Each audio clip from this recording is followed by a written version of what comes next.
അമ്മയും നൃത്തം പൂർത്തിയാക്കിയിട്ടൊന്നുമില്ല. ആദ്യം കുറെ നാള് അമ്മ ഒരു വാശി പോലെ എന്നെ പഠിപ്പിക്കുമായിരുന്നു. പിന്നെ പതുക്കെ പതുക്കെ നിർത്തി.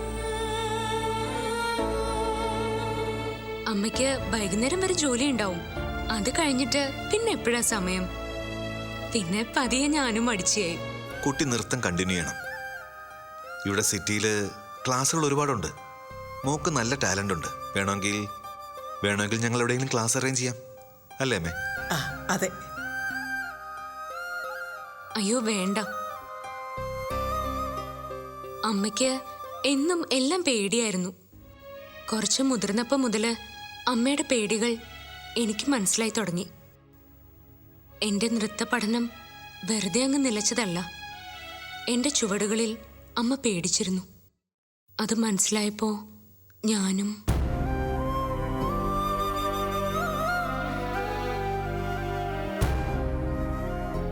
അല്ലെങ്കിൽ തന്നെ കോളേജില് അല്പസ്വല്പം ഡാൻസ് പഠിക്കാത്ത ഏത് പെൺകുട്ടികളാ ഉണ്ടാവുക? ആ കൂട്ടത്തിൽ ഞാനും.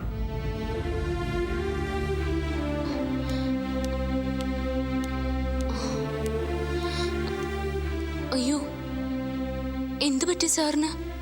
ഞാൻ എന്തെങ്കിലും? അല്ല, അതൊന്നും അല്ല മോളെ.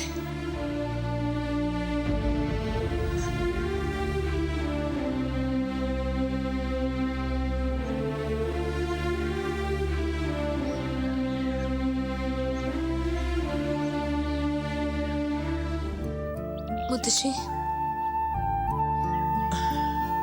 നൃത്തം എന്ന് പറഞ്ഞാൽ അവന്റെ മനസ്സിൽ വരുന്ന പേര് ഗൗരി എന്നാ. നൃത്തമാ മോളെ അവരെ അടുപ്പിച്ചത്. നാട്ടുപുറങ്ങളിലും നഗരങ്ങളിലും ഒക്കെ അവളെ തിരയുമ്പോൾ അതേപോലെ തിരയും നൃത്തവേദികളിലും. എവിടെ കബനി,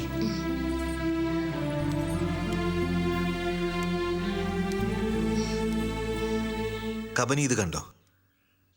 ഇത് ഗൗരിയുടെ ചിലങ്കകളാണ്.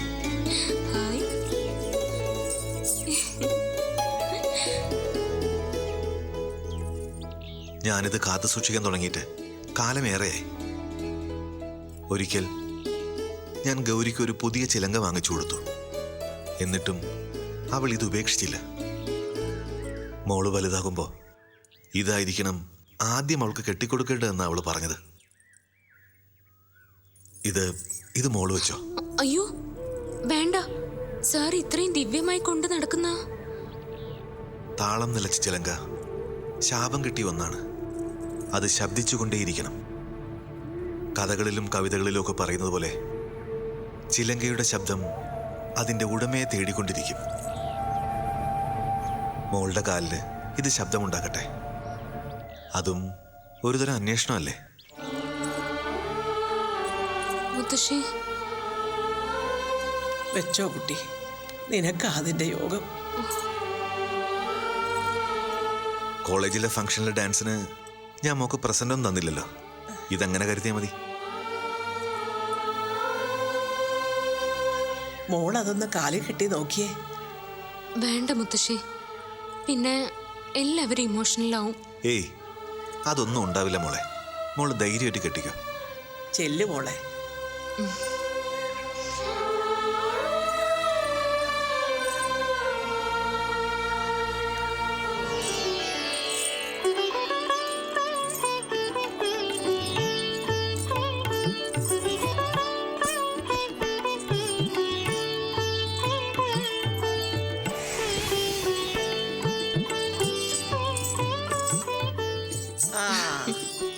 അതെ, ഏതായാലും ഇന്ന് ഈ ചിലങ്ക കിട്ടിയല്ലോ.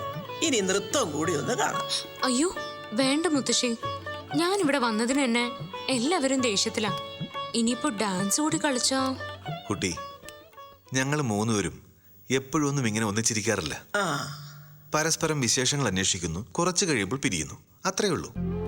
ഇപ്പതാ ആ ഞങ്ങൾക്കിടയിൽ നിലനിൽക്കുന്ന സന്തോഷത്തിന്റെ കാര്യം മോളാ. അതെ, ഞങ്ങൾ രണ്ടുപേരും കണ്ടിട്ടില്ലല്ലോ നിന്റെ നൃത്തം.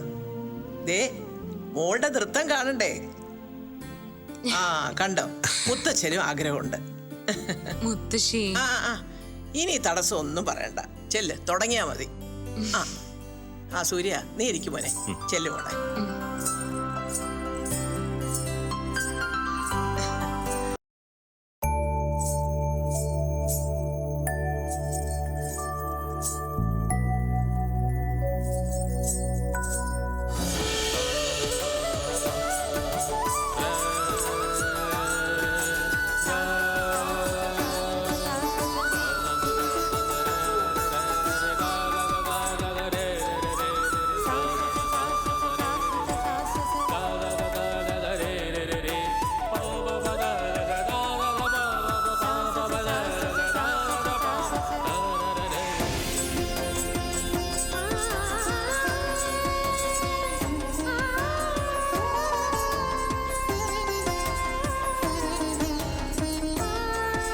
ഗ്രേറ്റ്.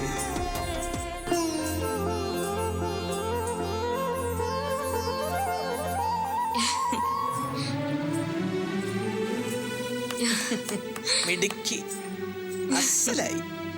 ഈ കഴിവാണോ ഇടയ്ക്ക് വെച്ച് നിർത്തിയിരിക്കുന്നത്? സമ്മതിക്കില്ല ഞാൻ. ദേ, പുറത്ത് ഡാൻസ് ക്ലാസ്സിൽ ഒന്നും പോണ്ട. ടീച്ചറെ ഞാൻ ഇവിടെ വരുത്താം. എന്താ സൂര്യ?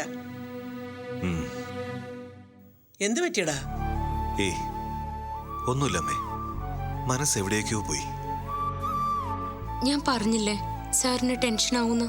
ടെൻഷനല്ല മോളെ, ദുസ്വപ്നങ്ങൾക്കിടയിൽ ആകെ സുഖമുള്ള ഓർമ്മകളെന്ന് പറയാം. സാർ, അനക്കമറ്റ് ഗൗരിയുടെ ചിലങ്ക വെറുതെ ഇരിക്കണ്ട, ആർക്കെങ്കിലും കൊടുത്താലോ എന്ന് മുമ്പ് തോന്നിയതാ. ഞാനും നിർബന്ധിച്ചിട്ടുണ്ട് മോളെ, അത് നോക്കി നെടുവീർപ്പിടുന്നതെങ്കിലും ഒഴിവാക്കാൻ. അന്ന് എനിക്കത് തോന്നിയില്ല. ഇപ്പൊ എന്തോ അത് ശരിയായ സ്ഥലത്താണ് എത്തിച്ചേർന്നതെന്ന് ഒരു തോന്നല്. അല്ലെങ്കിലും ഒരർത്ഥത്തിൽ നീ ഇപ്പം മോള് തന്നെയല്ലേ? സാർ. യെസ്. അച്ഛൻ്റെ മുഖത്തിന് അടുത്തൊന്നും ഇത്ര തെളിച്ചം കണ്ടിട്ടില്ല. കാത്തിരിക്കാനും നിന്റെ കഥകൾ പറയാനും ഒക്കെ അമ്മയ്ക്കും ആവേശമാണ്. പിന്നെ ഞാനിപ്പോ കളി പറയാൻ ശീലിച്ചിരിക്കുന്നു. എല്ലാത്തിനും കാരണം കബനിയ. ഒരുപക്ഷെ ഞങ്ങൾ കാത്തിരിക്കുന്ന എൻ്റെ മകൾ എന്തൊക്കെ ചെയ്യണമോ അതൊക്കെയാ നീ ചെയ്യുന്നത്. നീ പിറന്നതും ഞങ്ങൾക്ക് വേണ്ടിയാണ്, പാതിച്ചത്ത ഞങ്ങളെ ജീവിപ്പിക്കാൻ.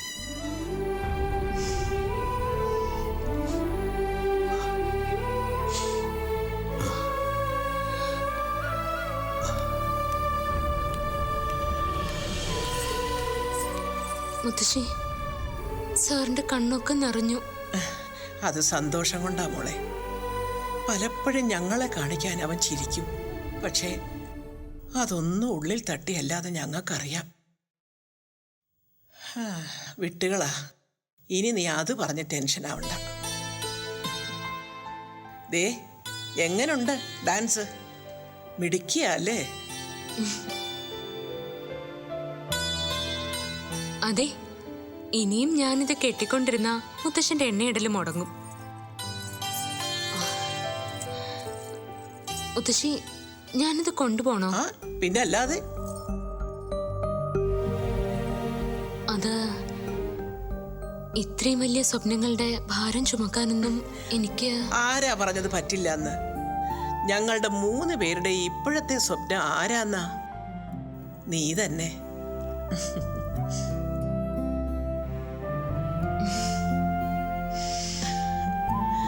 നീ ഞങ്ങളുടെ മനസ്സിൽ മോള് തന്നെയാ. എന്നും എക്കാലത്തും അങ്ങനെ തന്നെയായിരിക്കും.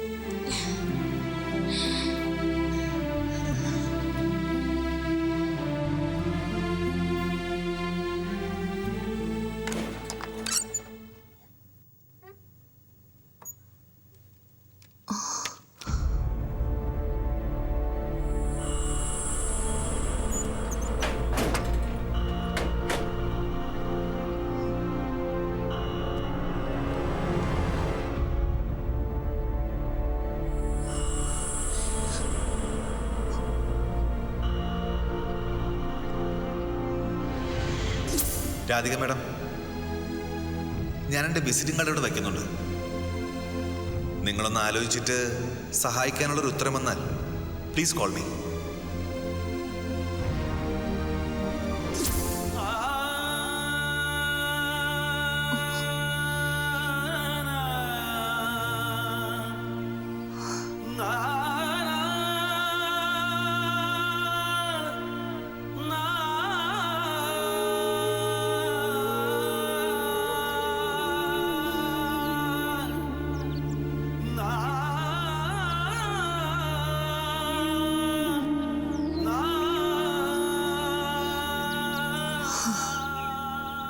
ഒന്ന് വിളിക്കാവുന്നത്ര ദൂരെയുണ്ട്.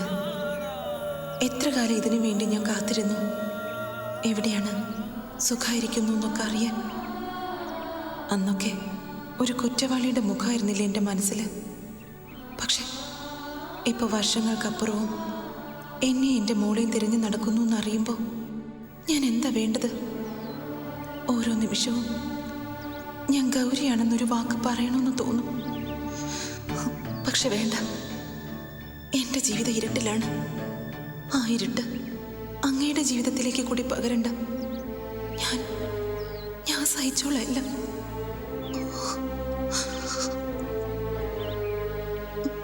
രാധികേച്ചി,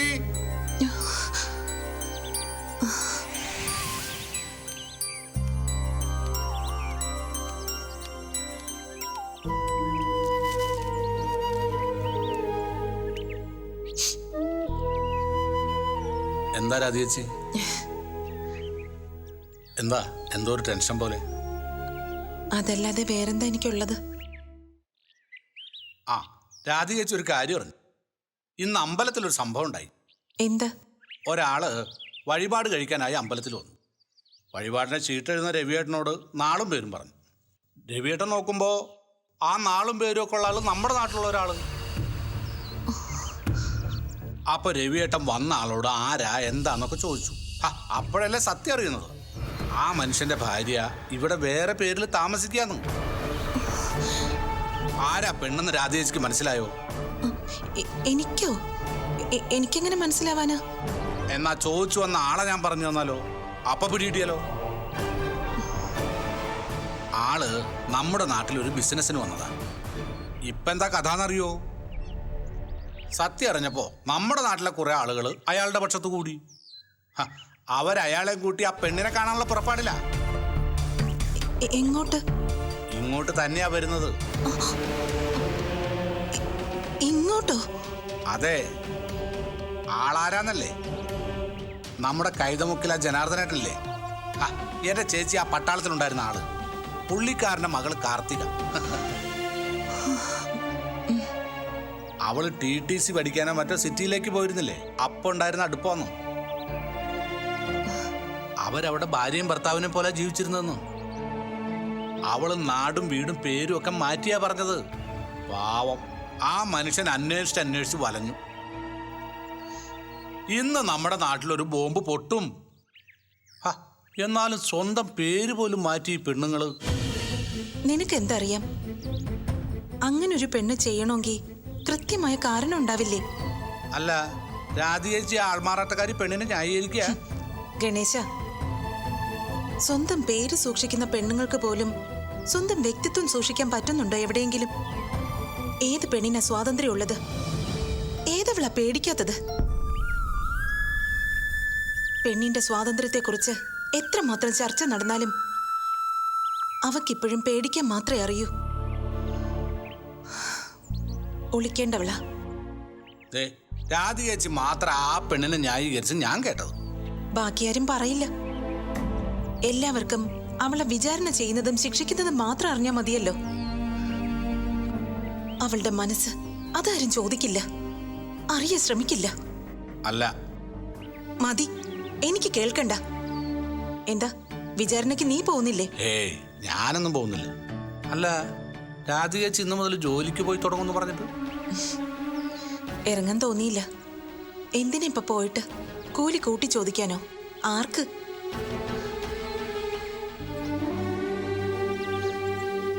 നേരം വെളുക്കുന്നതും വൈകുന്നേരം ആവുന്നതും ഒക്കെ എനിക്കിപ്പോ ഒരുപോലെയാ. എന്ത് വ്യത്യാസം? ചേച്ചിക്ക് അഭിനയെ കുറിച്ച് ടെൻഷൻ അടിക്കണ്ടെന്ന് ഞാൻ പറഞ്ഞില്ലേ? അവള് നിന്നോട് ചോദിച്ചോ ഞാൻ?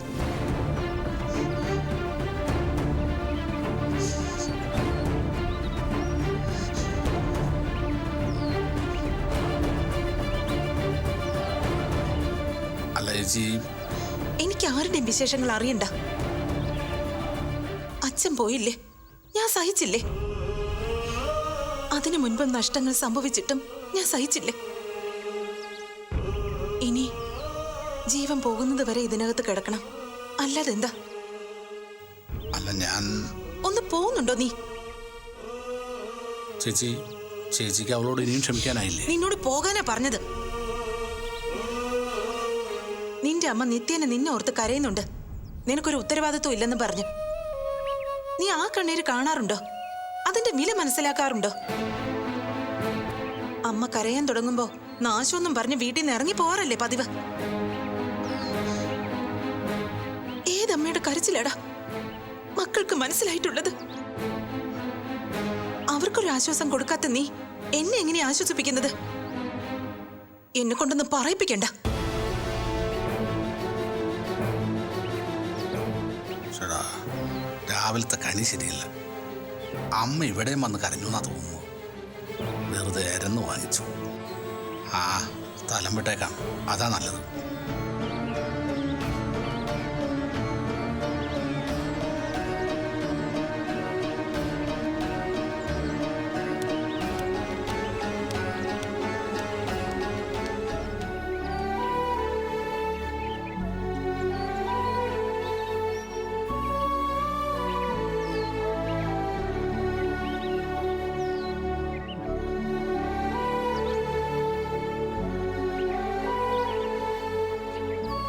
അവളെക്കുറിച്ച് മാത്രമേ എനിക്ക് കേൾക്കേണ്ടതുള്ളൂ.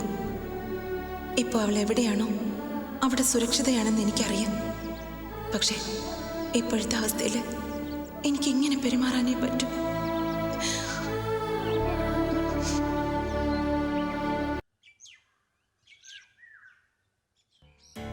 ഞാൻ ഉള്ള കാര്യം പറയാൻ വിഷമം തോന്നരുത്. പയ്യ ഇന്ദ്രപ്രതിയാണെന്ന് പറയുമ്പോൾ എല്ലാവർക്കും നല്ല താല്പര്യമാണ്. പക്ഷെ കോളേജിലെ ജോലിയുടെ കാര്യം പറയുമ്പോൾ എന്തോ ഒരു അല്ല, ഈ പണി വേണമെന്ന് എന്താ ഇത്ര നിർബന്ധം? അവനത് പറഞ്ഞാൽ കേൾക്കില്ല. സത്യത്തിൽ ഞങ്ങൾക്കാർക്കും അതിൽ ഇൻട്രസ്റ്റ് ഇല്ല. എന്തായാലും അധിക കാലമൊന്നുമില്ല, അല്ലേ വരുൺ? അതെ, വിവാഹം കഴിയുന്നത് വരെ മാത്രമേ അവൻ ഈ കുട്ടികളെ ഉണ്ടാവൂ. അത് കഴിഞ്ഞാ അവൻ കൂടി ഉണ്ടാവും ഞങ്ങളുടെ ബിസിനസ്സിൽ. അത് നന്നായി. ഇതാ ഈ ഫോട്ടോ എന്നോ.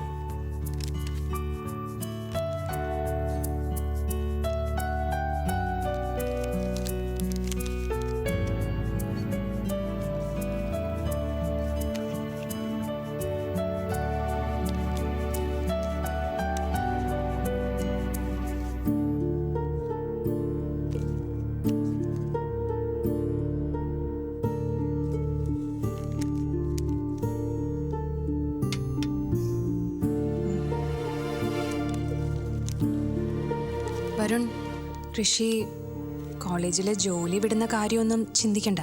അവനത് വിടില്ല. നിന്നോട് അഭിപ്രായം ചോദിച്ചോ? ഇല്ല, ഞാൻ ഈ കാര്യം അവനോട് സംസാരിച്ചിട്ടുള്ളതുകൊണ്ടാ. അതുകൊണ്ടെന്താ? നിന്നോട് പറഞ്ഞത് തന്നെ നടക്കണമെന്നൊന്നുമില്ല. അവന്റെ കുട്ടിക്കളിയൊന്ന് നിർത്തണമെന്ന് ഞാനൊന്ന് ഉറച്ചു തീരുമാനിച്ച അവിടെ തീർന്നുവല്ല. നീ പോയിക്കോ. വരുൺ, ഒരു മിനിറ്റ്.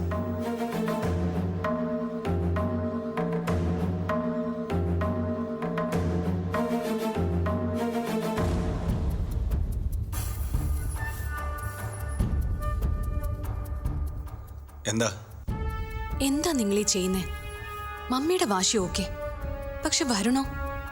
താൻ കാര്യം എന്താന്ന് പറ. ഋഷിയോട് ചോദിക്കാതെയാണോ അവന്റെ വിവാഹത്തെക്കുറിച്ച് തീരുമാനമെടുക്കുന്നത്? ആര് പറഞ്ഞു? പെൺകുട്ടികളെ നോക്കുന്നതേ ഉള്ളൂ. അവൻ ഇഷ്ടപ്പെട്ടെങ്കിലേ നടത്തൂ. വരുൺ, അവൻ വിവാഹത്തിന് ഇപ്പൊ തയ്യാറാണോ? അവന്റെ മനസ്സിൽ മറ്റെന്തെങ്കിലും തീരുമാനങ്ങളുണ്ടോ? അറ്റ്ലീസ്റ്റ് അതെങ്കിലും ഒന്ന് ചോദിക്കണ്ടേ? എന്തിന്? വിവാഹകാര്യം തീരുമാനിക്കാനുള്ള അവസരം അവന് കൊടുത്താ ഈ കുടുംബത്തിന് യോജിക്കുന്നൊരു തീരുമാനം എടുക്കില്ലെന്നാ മമ്മി പറയുന്നത്. അത് സത്യമാണ്.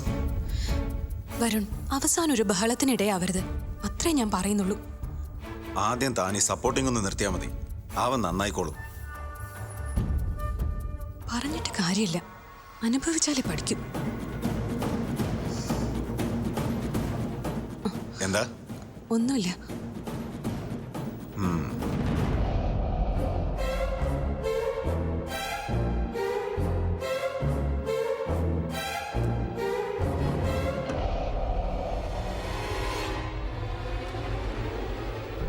എന്താ വരുൺ? ഏയ്, മോളുടെ ക്ലാസിന്റെ കാര്യ. കാക്കനാട് നല്ലൊരു കുട്ടിയുടെ ആലോചനയെക്കുറിച്ച് പറഞ്ഞു. ആദ്യം നമുക്ക് അതൊന്ന് നോക്കാന്ന് എനിക്ക് തോന്നുന്നത്. അതൊക്കെ മമ്മിയുടെ ഇഷ്ടം. ഇന്ദ്രപ്രതിയിലേക്ക് ഒരു നല്ല പെൺകുട്ടി വരുന്ന കാര്യത്തിൽ ഒരു വേവലാതിയും വേണ്ട. നിറം, രൂപം, പഠിപ്പ്, കുടുംബം ഏത് ലെവല് വേണമെന്ന് മാത്രം പറഞ്ഞാൽ മതി. ഒന്നല്ല 10 എണ്ണത്തിന് ഞാൻ കൊണ്ടുവരാം. അതെന്തിനാടോ 10 എണ്ണം? ഇവിടെ എന്താ തിരുവാതിര കളിയുണ്ടോ? അല്ല, ഞാൻ സാധാരണ പറയുന്ന പോലെ അങ്ങ് പറഞ്ഞതാ. കൊണ്ടുവന്ന ഈ ഫോട്ടോകള് ഇവിടെ ഇരിക്കട്ടെ. ഋഷി വന്ന് നോക്കിയതിന് ശേഷം ഒരു തീരുമാനം ഞാൻ പറയാം.